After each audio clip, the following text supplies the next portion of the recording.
I guess this is the first time, no? This is the first time na nagsalita si Presidente tungkol sa 2028.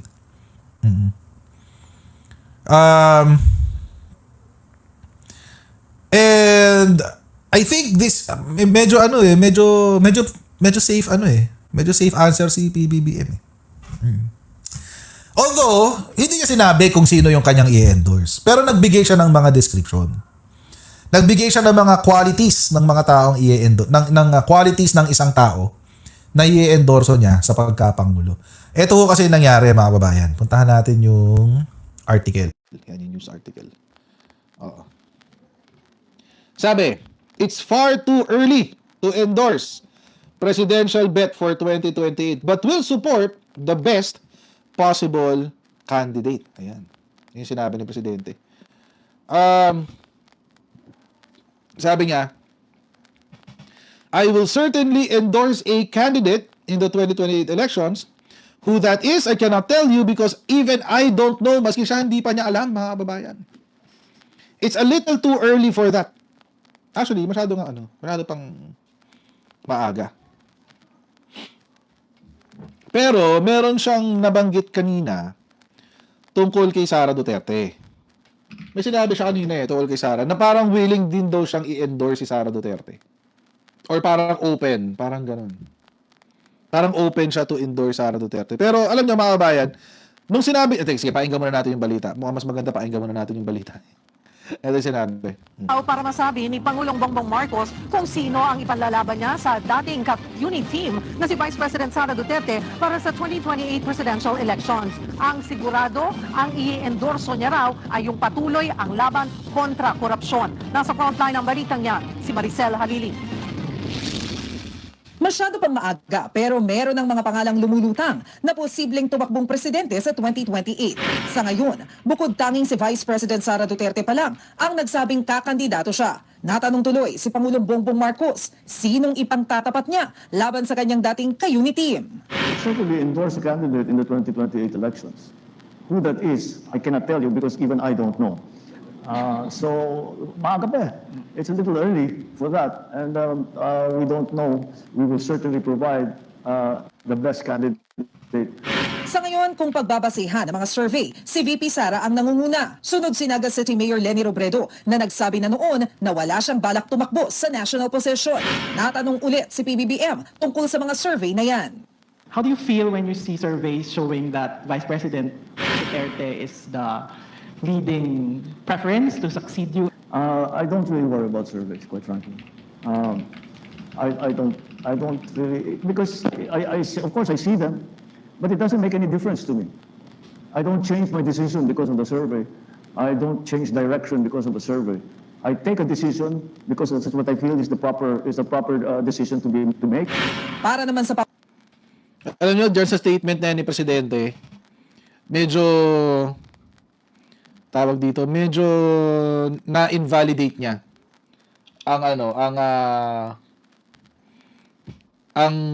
or probably natanggalan niya ng credibilidad ang surveys.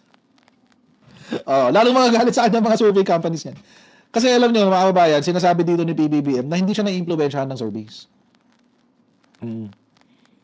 So regardless kung bababa siya sa survey o mataas siya sa survey, walang impluwensya sa kanya yun.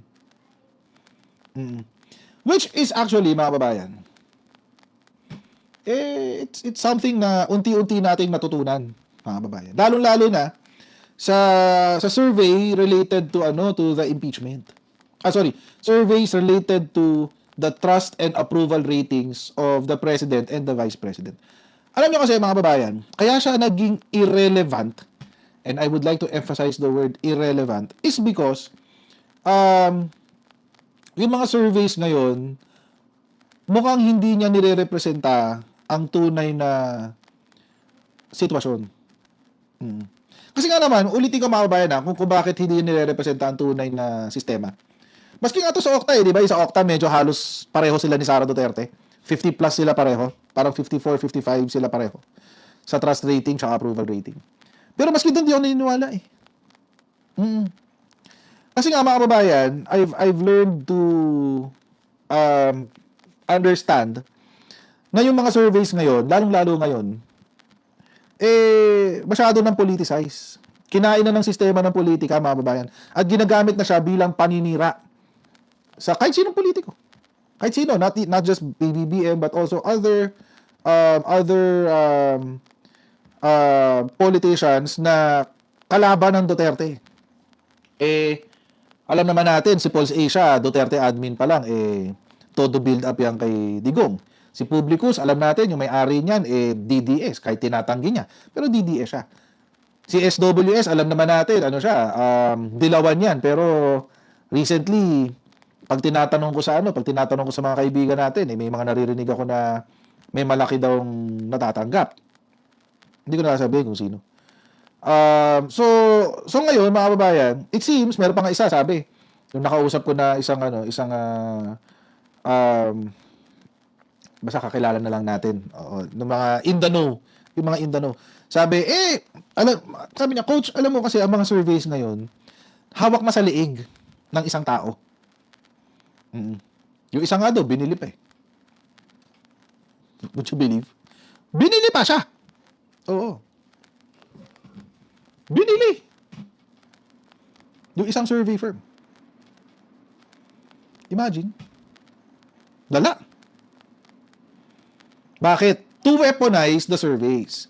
Kasi mga kababayan, tulad nito, ginagawa ng mainstream media pag nakita nila, net satisfaction rating ni PBBM bumagsak sa negative 13, negative 25, etc., etc. Syempre, pwede mong gamitin yun para pamulitika. Pwede mong gamitin yun para sa paninira. Syempre, pipick upin niya ng mainstream media eh. Di ba? So, pero kanina rin, dito sa same interview, I think, nakalimutan ko lang kung sino yung nagbalita eh. Si PBBM also made a statement regarding Sara Duterte na parang ang tanong sa kanya is, will you endorse Sara Duterte as president in 2028? Something like that. At sasagot niya, parang something to the effect na parang open siya doon. Parang open siya. Pero, ako, mga kababayan, ang basa ko sa sinabi niya ni PBBM, he's just being nice. He's just being nice. Halimbawa, kapag kayo, inaya kayong kumain, I know, medyo pangit yung example ko na yun. Pero halimbawa, inaya kayong kumain sa isang restaurant na hindi nyo naman masyadong feel. Ano usually sinasagot nyo? Ba, sinabsin nyo ng mga asawa nyo o ng mga karelasyon nyo, mga partners nyo, uy, tara, kain tayo sa ganitong restaurant. Hindi mo feel yung restaurant. Anong usually sinasagot nyo? Okay lang. Sige, okay lang. Diba? Bakit tayo ganun magsalita? Kasi syempre, ayaw natin makasakit. Ayaw nating isipin ng ating, partners, ng ating mga mahal sa buhay, na ayaw natin ng choice niya. And I think it's like that. Yung sagot na yun ni PBBM is really showbiz. Showbiz. It's a showbiz answer to a showbiz question. Showbiz naman kasi yung question na yun. Ano ba? Obvious ba? I-endorse ba ni PBBM si Sara Duterte?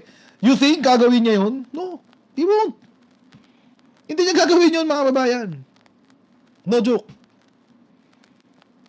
After lahat na nangyari, may chismis pa. May nagre-request daw ng closed door meeting kay PBBM. Totoo ba yun? Hindi natin alam.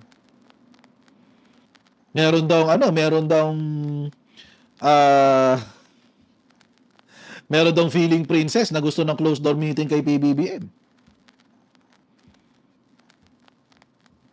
Totoo ba yun? I don't know. Kung totoo man, posibleng i-entertain niya ni PBBM. Kung totoo ha. Posibleng i-entertain niya ni PBBM, pero decided na yan. Alam na niya gagawin yan. Hindi niya na mauuto yan si PBBM. Hindi niya mabobola yan. No joke. No joke. After all that happened, I don't think it will happen. I don't think it will work. So that's what I feel is the proper decision to make. Para naman sa Pangulo, ano naman ba ang katangian ng sinasabi niyang best candidate? Sa ngayon, meron ng dalawang bagay na nabanggit sa PBBM na hinahanap niya sa susunod na presidente. Isa na riyan ay yung taong kayang ituloy ang laban ng kanyang administrasyon kontra korupsyon. The candidate I will endorse will be somebody who I am confident will continue what we have begun in terms of the anti-corruption measures. Doon pa lang, alam nyo na eh. Doon pa lang, alam nyo na hindi i-endorse si Sara eh. Doon pa lang, alam nyo na, hindi endorse si Sara, mga kababayan. Bakit? Tingnan nyo naman. Wait lang ha. Tingin nyo ba? Si Sara ay anti-corruption? No. Sabi nga ng COA hindi naging accountable si Sara Duterte. Nagsinungaling siya sa kanyang COA report. Diba? Yung kanyang pagbibigay ng budget sa kanyang mga security personnel ay pag-violate ng COA. Tingin nyo ba ganyang klaseng tao ang pagkakatiwalaan ni Presidente na lalaban sa korupsyon? Kung yung tao na yan, si Sara Duterte mismo ang involved sa korupsyon, my goodness. How will that work? Paano obra yun? Paano magiging si Sara Duterte? Yung kanyang confidential funds,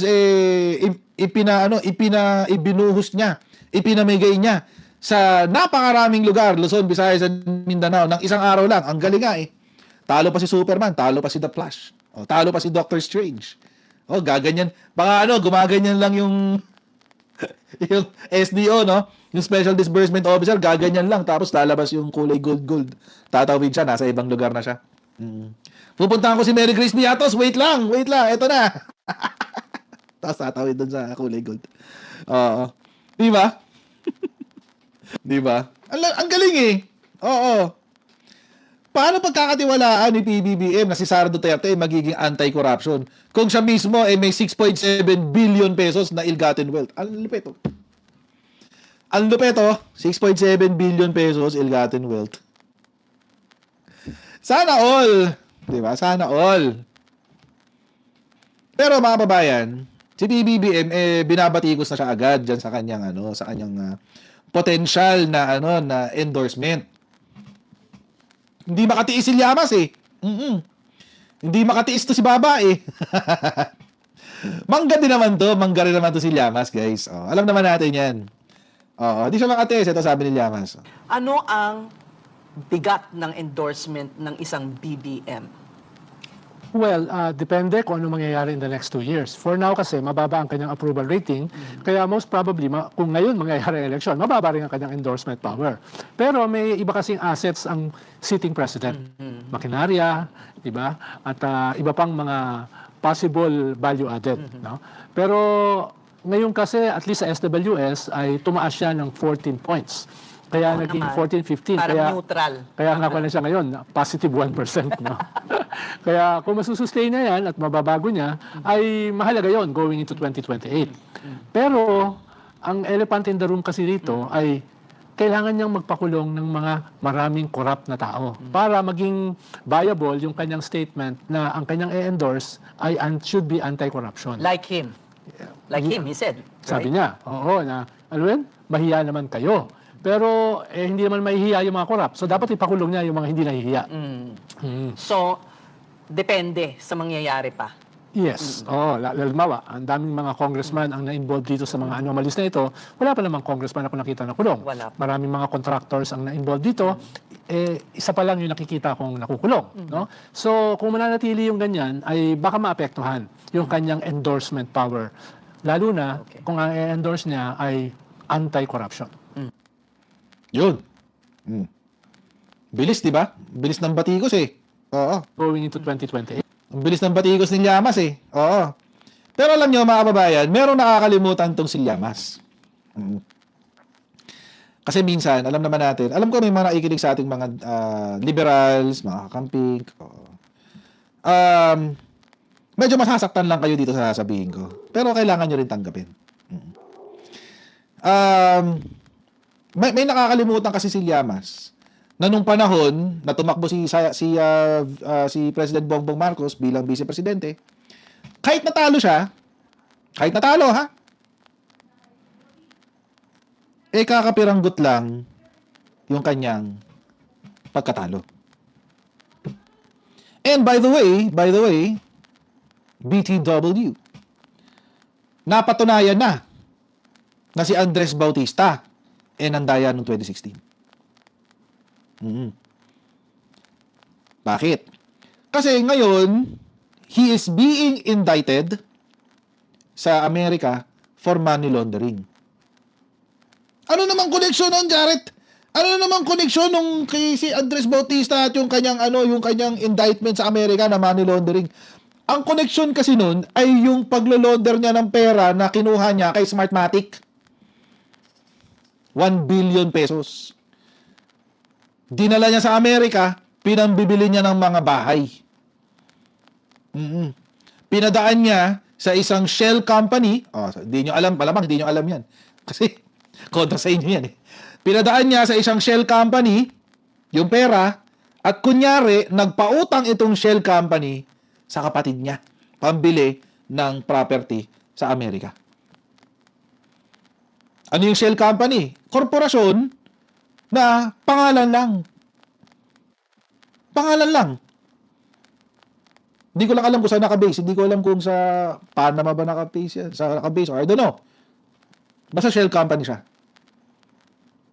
Yung pera, idiniposito sa isang shell company.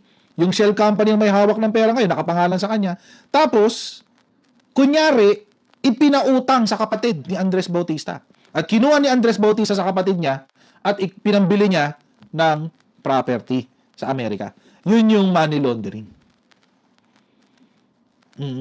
Malamang hindi matatanggap ni Llamas yun. Kasi, syempre, siya eh. Sekretary siya nung panahon ni Pinoy. Pero mga kababayan, sige, sabihin na natin. Sige, wag na natin po na pag-usapan yun kahit na sinabi na kahit na meron ng ongoing na trial dyan. At napatunayan na binayaran ng Smartmatic itong si Andres Bautista at isa dun sa mga resulta ng pagbabayad na yun, ipatalo si Bongbong Marcos. Sige, walang problema. Hayaan na natin yun. Palipasin na natin yun. Pero mga kababayan, tingnan nyo yung margin ng pagkapanalo ni Lenny. 14,418,000 si Lenny Robredo. 14,155,000 si PBBM. Mga more or less 200,000 lang. More or less 2,000 lang. 200,000 lang. Malaki? Wide gap? Wide gap ba? Hindi. Hindi. Hindi malayo. Mga more or less 200,000 lang nga eh. Sabihin na natin na hindi dinaya at totoo ito. May 14 million si PBBM.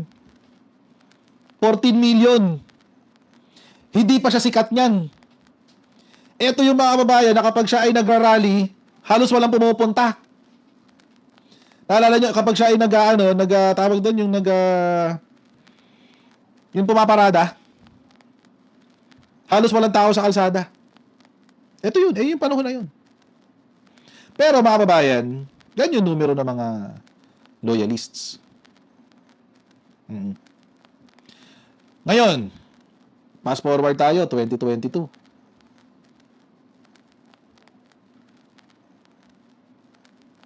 With a vengeance. Actually, 31.8 pa nga to eh. Mali pa yung bilang dito ni sino ba to? Si ABS yata to eh. 31.8 dapat to eh, yung final. Hindi ko na ba 31.1 to. Kasi partial and official pa. 98.35 election returns. Yan. 31 million. Okay. Tapos 14 million. Ano nangyari dyan? Gumanti yung mga loyalists? Naglabasan ng mga loyalist? Naglabasan ng mga apo ng mga loyalist? Mga kababayan, hindi yun talaga malabo. Kasi maski sabihin na natin na walang alyansa with Sara Duterte. Si Amy Marcos had more or less nung senatorial election niya naka 16-17 million siya eh. Nung senatorial elections nung 2019. More or less. Mga ganun, mga 16-17 million. So, sabihin na natin na hindi tumakbo si Sara Duterte at hindi niya nakasama si PBBM. More or less, hindi magbabago itong numero na to eh. Mababawasan lang to siguro ng mga 2 million kasi yung mga DDS bumoto kay Isko eh. Yung mga hardcore DDS, bumoto talaga sila kay Isko. So, siguro mababawasan lang to ng mga... Actually, bawas na nga rin to eh. Wala dito yung mga hardcore DDS eh, yung mga bumoto kay Isko. Bawas na to. Kaya nga si Sara Duterte nakapag 32 million eh. Kasi yung sa kanya, yung mga botante niya, halo-halo. May Isko, may Lenny, di ba? Halo-halo yun eh. So, kaya 31 million lang. So, ito yung hindi nakikita ni Llamas. Oo. pasensya na sa mga viewers natin na liberals and kakampings. This is not a criticism of Leni Robredo, but this is the numbers. Or these are the numbers. Noong 2016, talagang kinarga ng Pinoy administration si Leni. Sabihin na natin kahit hindi nandaya. Si Bautista, Andres Bautista. Sabihin natin hindi nandaya. Maliit lang ang margin. Maliit lang ang margin ng pagkapanalo. And, compare mo sa 2022, times 2. Kasi nga, yung mga loyalist came with a vengeance. 5 taon kinarga ng mga loyalist yan eh. Yung dinaya kami. Oh. So, ang naging usapan ng mga loyalist, hindi, lalabas tayong lahat. Maski yung kaapu-apuhan natin na pwede nang bumoto, rumehistro kayo. Lahat tayo boboto kay Bongbong Marcos. Ganyan nangyari sa pamilya namin eh. Maski yung pinaka 18 years old, pinakabata, pinarehistro. Kahit ayaw bumoto, pinarehistro. Loyalista tayo, di ba? Sabi, loyalista tayo, di ba? 18 years old ka na, di ba? Marehistro ka, bumoto ka. Boto natin si Bongbong Marcos, ibabalik natin ang Marcos. Ganun. Ganun na nangyari nun. Kaya nga to itong si Sara Duterte, wala talaga siyang bilang. Tingnan nyo yung rally.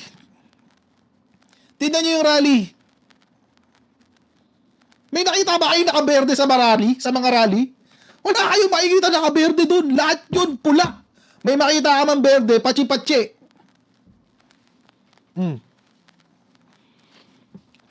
Patsi-patsi talaga.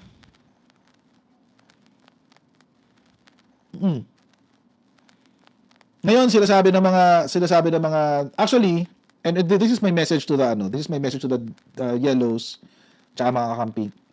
Kung gusto nyo talagang ma-decimate si Sara Duterte sa 2028, wala kayong choice. Tama si former Senator Trillanes. You have no choice. You have to work with the administration. Wala kayong choice.